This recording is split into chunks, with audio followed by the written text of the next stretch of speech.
नमस्कार साथियों।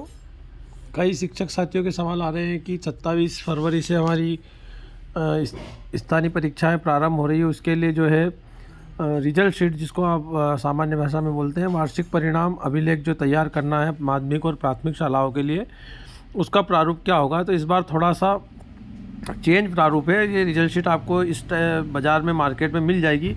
और यदि आप ला रहे हैं तो थोड़ा ध्यान रखें कि नई वाली ही लाएं। इसमें कुछ सामान्य जानकारियाँ जो आप हमेशा भरते हैं, ज़िले का नाम, जन शिक्षा केंद्र का नाम, बस हाट का नाम, डाइस कोड और आधार नंबर, SSM ID, विद्यार्थी माता पिता का नाम। उसके बाद आप यहाँ देखेंगे कि मासिक मूल्यांकन। यहाँ पर आपको मासिक मूल्यांकन के प्राप्तांक 40 में से दे रखे हैं। तो आप जो मूल्यांकन रजिस्टर तैयार कर रहे हैं उसमें आपको 4 माह के, अगस्त, सितंबर और शायद दिसंबर और जनवरी, ऐसे 4 माह के जो भी हैं वहाँ पे देख लें। उन 4 माह के केवल अपने को मासिक मूल्यांकन के अंक चढ़ाने हैं, जो कि 4 माह के हो रहे हैं तो 10 के हिसाब से 40 अंक हो रहे हैं। उसके बाद अर्धवार्षिक मूल्यांकन जो अपना हुआ था वो 60 अंकों का है। तो कुल मिलाकर एक विषय के 100 अंक हो रहे हैं यहाँ पर। और शैक्षिक क्षेत्रों का मूल्यांकन, मासिक मूल्यांकन और अर्धवार्षिक मूल्यांकन की जोड़ यहाँ पर माध्यमिक शालाओं के लिए, आप मैं थोड़ा झूम करके बता दूँ, 600 होगी। उसके बाद आपको जो है वार्षिक परीक्षा में जो प्राप्तांक है वो आपको पेपर, जो आपका प्रोजेक्ट जो है 40 अंकों का होगा, जिसके बारे में दिशा निर्देश जारी हो चुके हैं। उसका भी एक पत्र जारी हुआ, उसके हिसाब से आपको हर विषय का प्रोजेक्ट लेना 40 अंकों का। और जो आपके प्रश्न पत्र आने वाले हैं वो 60 अंकों के आएंगे। इस प्रकार आपके ये जो है माध्यमिक स्तर के लिए ये भी 600 अंक हो जाएंगे। अब ये दोनों मिलाकर आपके 1200 अंकों में से आपको यहाँ पर प्राप्तांक में कुल जो 51 नंबर का कॉलम है, इसमें 1200 अंकों में से आपको यहाँ पर कुल प्राप्तांक लिखना है। अब आप कई शिक्षक साथियों के प्रश्न आ रहे हैं कि सर, शैक्षिक क्षेत्रों का जो मूल्यांकन और व्यक्तिगत सामाजिक है, इनमें भी आपने 20 अंक हैं, 20 में से आपको यहाँ पे अंक देना 18 या जो भी बच्चों को प्राप्त होते हैं वो अंक यहाँ पर आपको लिखना है। लेकिन इन अंकों को जोड़ना नहीं है। कॉलम नंबर 35 से लेकर कॉलम नंबर 50 तक का जोड़ जो है आएगा नहीं। तो इसको सुविधा, मेरे हिसाब से इस सुविधा से आपको, सुविधा रखने के लिए आपको ये है कि आप मूल्यांकन रजिस्टर में से इन सभी विषयों की ग्रेड दे दें। वहाँ पर ग्रेड दे रखी है कि यदि बच्चे को 20 में से 18 आए तो उसकी क्या ग्रेड होगी, और यहाँ ऊपर भी आपको ग्रेड दे रखी है। इसको समझने के लिए आप थोड़ा सा उदाहरण देते, 20 में से जैसे 15 से 20 के अंदर आया तो वो A ग्रेड में आएगा। तो आप जब अपनी रिजल्ट शीट तैयार करें अपनी कक्षा की, तो ये ध्यान रखें कि जो ये सहशैक्षिक क्षेत्रों का मूल्यांकन है, यहाँ पर अपन अंक देते हैं तो वो कई गलती से अपने वार्षिक परीक्षा के पूर्णांक में जुड़ जाता है, टोटल पूर्णांक में। जबकि पूर्णांक में आपको केवल 1200 अंकों में से देना है, माध्यमिक स्तर पर 1200 अंकों में से देना है और उसकी ग्रेड देना है, जो भी ग्रेड आए। अब मान लो 1200 में से वो 900 से 1200 के बीच में वो कोई अंक टोटल उसके आते हैं, तो आपको वहाँ पर जो है A ग्रेड में आ जाएगा। 720 से 900 में आता तो B ग्रेड में आ जाएगा। तो आप यहाँ उसकी ग्रेड लिख दें।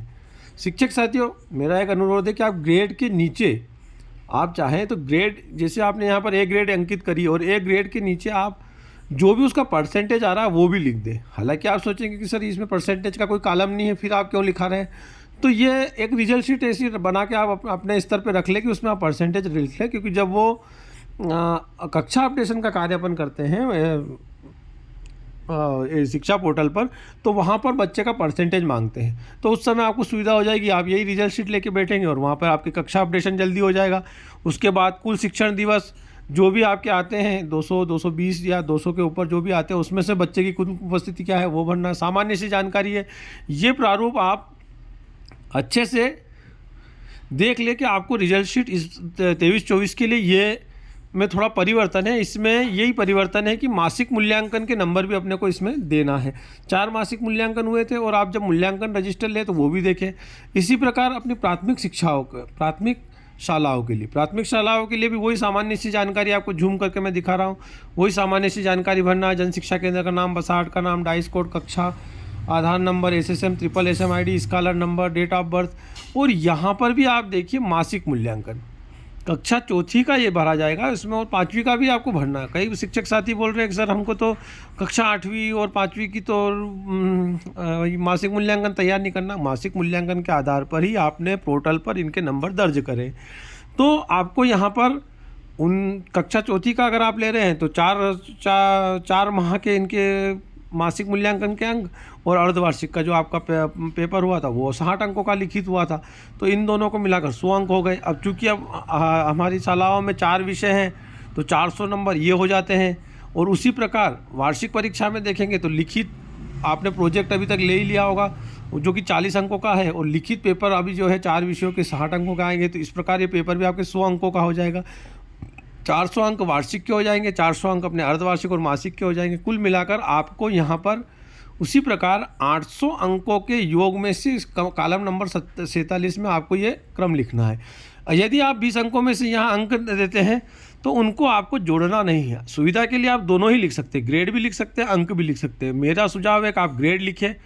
मासिक मूल्यांकन पत्र जो आपने तैयार करा अभिलेख, उसमें से आप यहाँ पर 20 में से जो भी उसका अंक 18, 19, 20 जो भी अंक आए हैं उसके हिसाब से ग्रेड देख लें कि ये कॉलम नंबर 2 में दे रखी है ग्रेड, और कॉलम नंबर 1 में जो 10 दे रखे हैं ये जो ग्रेड है आपको वहाँ पर मासिक मूल्यांकन में देना है। 20 वाली जो अंक है यह सहशिक्षक अपने अंकों में से देना है। मान लो कोई बच्चा 15 से 20 में लाया तो वो ए ग्रेड में आएगा, 12 से 15 में आया है तो बी ग्रेड में आएगा। तो आप यहाँ पर कॉलम नंबर यहाँ पर प्राथमिक शालाओं के लिए कॉलम नंबर चेंज हो जाएंगे कि 31 से लेकर 46 मतलब 47 नंबर तक की ग्रेड में आपको 20 नंबर में से आपको जो भी नंबर देना है वो नंबर यदि आप देते हैं तो कोई दिक्कत नहीं है, आप नंबर भी लिख सकते हैं, लेकिन आपको वो कॉलम नंबर 47 में नहीं ले जाना है। यहाँ स्पष्ट लिखा है योग कॉलम नंबर 11 से 28 तक। कॉलम नंबर 29 ये थोड़ा सा यहाँ पर गलत प्रिंट हो गया है। कॉलम नंबर क्रमांक 11 से 28 ये गलत हो गया है। 11 से यहाँ पर ये